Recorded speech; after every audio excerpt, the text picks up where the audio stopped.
খোসলা থেকে আমাদের যে ফ্রিজটা প্রথমে এসেছিল সেই ফ্রিজটা একটুখানি জায়গা ড্যামেজ ছিল, তো সেটার জন্য আমাদের আবার ফ্রিজটার রিপ্লেসমেন্ট দিয়েছে কোম্পানি।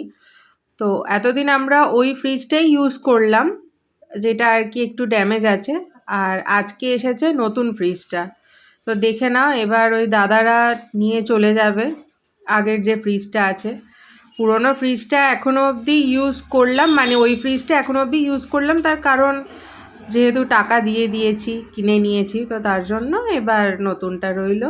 আর এই দেখো সুন্দরীর কাজ কারবার, যখনই স্যান্ডি শাটারের সামনে এরকমভাবে বসবে তখনই ও চলে আসবে। আর এই দেখো দোকান খোলার অপেক্ষায়, তারপর পুরো কাদা হয়ে ঘুমোচ্ছে, একদম মানে ঘুমিয়ে কাদা আর কি, যেটা বলে কাদা হয়ে ঘুমোচ্ছে না, ঘুমিয়ে কাদা।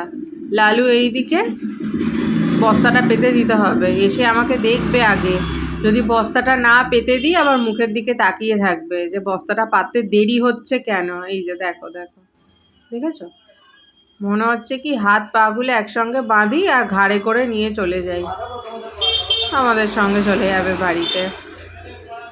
আর আজকে চলে এসেছে হচ্ছে ইনস্টলেশনের জন্য, তো নেক্সট ডে ইনস্টলেশন ছিল। ইনস্টলেশনের আর কি আছে, জাস্ট ওপেন বক্স করবে। আমরা দুপুরে লাঞ্চ নিয়ে বসে পড়লাম। তাহলে দার্জিলিং লাঞ্চে আমাদের কী কী রয়েছে, সেটা হচ্ছে ভাত, এটা হচ্ছে আমের আচার, এর সঙ্গে পাঁপড় ভাজা, আর তার সঙ্গে হচ্ছে লাল লাল ঝাল ঝাল হচ্ছে চিকেন কষা। আমরা ইদানিং একটু চিকেনটা বেশি খাচ্ছি, কারণ শীতকাল কী খাবো, একটু চিকেন করলে ভাত খাওয়া হয়ে যায়। এই জন্য মাছটা ও বলতে মাছটা ভালো লাগে না, ওই জন্য আমরা চিকেন কষা দিয়ে ভাতটা উঠে যাবে, রাত্রিবেলা চিকেন দিয়ে আবার রুটিটা আমরা খেয়ে নিতে পারবো। তো তার জন্যই আমরা চিকেনটা করে নিই, দুবেলা হয়ে যায় বলে। আর এবার দেখাই এই যে আমাদের ওয়ার্লপুলের ফ্রিজটার পুরোটার মানে ফাইনাল লুক আর কি, এতদিন দেখাইনি তো আজকে দেখাচ্ছি। দেখো এটা হলো 375 লিটার গ্রস ওয়েট, আর নেট ওয়েট হচ্ছে 327 লিটার। ভুলে গিয়েছিলাম, কত মনে থাকে না। এই যে দেখো ফ্রিজারটা দেখো, যেটাতে আইস তো আমি অনেকক্ষণ আগেই বসিয়ে দিয়েছি। স্যান্ডিকে বলছি নিচেরটা নয়, শুধু ওপরেরটা আইস ট্রে, ও সব সমেত বার করছে। দেখো আইস তো একদম শক্ত হয়ে জমে গেছে পুরো, আর 25 মিনিটসে আইস পুরো জমে যাচ্ছে। তো এটাই হয়। আর পাশে যে কুক আওয়াজটা শুনতে পাচ্ছ সেটা স্যান্ডি কাশছে। এখনও সেরকম কিছু রাখিনি, তোমাদেরকে আগে দেখিয়ে নিই, তারপর আমার বাইরে প্রচুর ভেজিটেবলস আছে, তো সেগুলো রাখবো। আগে তোমাদের সঙ্গে সবটা শেয়ার করে নিই। আর ঠান্ডাটা কেমন হচ্ছে সেটা দেখার জন্য একটা জাস্ট জলের বোতল ঢুকিয়ে রেখেছি। আর এই যে মেইন হচ্ছে এই ফ্রিজের যে গ্যাপটা, এই গ্যাপিংটার জন্যই কিন্তু ডাবল ডোর আমি নিয়েছি। সিঙ্গেল ডোর আমার মানে মায়ের বাড়িতে আছে, তো এত ছোট ছোট গ্যাপিং না, একটা গ্লাস অবধি ঢোকে না। আমার মা বিরক্ত হয়ে গেছে ওই ফ্রিজ নিয়ে। তো যাই হোক, চলছে ভালো, ওটাও ওয়ার্লপুলের, ভালো সার্ভিস দিচ্ছে, তার জন্য চেঞ্জ করার তো প্রশ্ন উঠছে না। আর আমাদের মা দিয়েছে অ্যানিভার্সারিতে এটা গিফট। অ্যানিভার্সারি বলো, ধনতেরাস বলো, এখন আপাতত যা ওকেশান আছে সবেতেই এই একটাই মানে বলে বলে আর কি চালাবো, যে এটা মা দিয়েছে, এটা মা দিয়েছে। তো এই দেখো সামনে থেকে দেখিয়ে দিচ্ছে একদম, এই যে দেখছো 327 লিটার টোটাল ভলিউম। আর এটা আমাদের ফ্রিজ। তোমরা সবাই জানিও যে মা যে গিফটটা দিয়েছে কেমন হলো। স্যান্ডি রেডি হয়ে বেরোচ্ছে, তাই একটুখানি তোমাদের দেখাতে এলাম। আমি কিন্তু মুখে টাটা বললাম, ও শুনতে পায়নি, ওই জন্য আমি ওখানে সাউন্ডটা অফ করে দিয়েছি। অপমানিত বোধ করছি আমি এখন, ও আমার ডাকে সাড়া দেয়নি বলে। এবার ও বেরিয়ে যাবে আর আমি লেগে পড়বো আমার কাজে। সবাইকে জানাই সুপ্রভাত। আর এই দেখো কালকে রাত্রেবেলা আমি এখানে তরকার কড়াই ভিজিয়ে রেখেছিলাম, সেটা এবার আমি সিদ্ধ করতে দেব। তরকার কড়াইয়ের সঙ্গে একটুখানি ছোলার ডাল মিশিয়ে নিয়েছি, তাহলে দোকানের মতো হবে আর কি।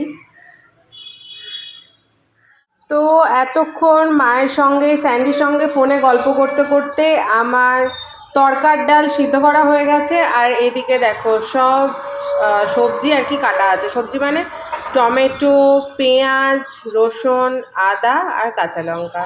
করা আছে। চলো এবার রান্নাটা তাহলে স্টার্ট করি। যা যা সবজি সব কেটে রাখা ছিল আমি সব দিয়ে দিয়েছি।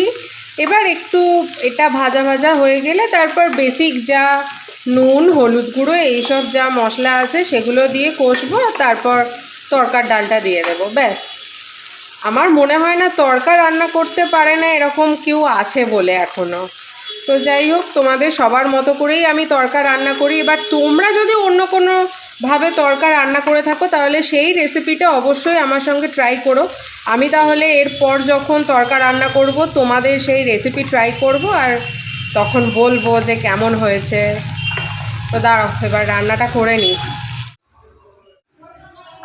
তরকা আমার রেডি হয়ে গেছে, আর কিছুই না, এবার চাপা দিয়ে রেখে দেবো, ব্যাস।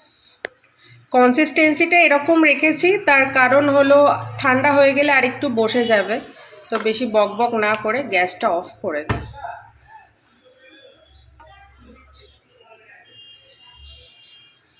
লাস্টে একটু ধনেপাতা কুচি ছড়িয়ে দিয়েছি, ব্যাস।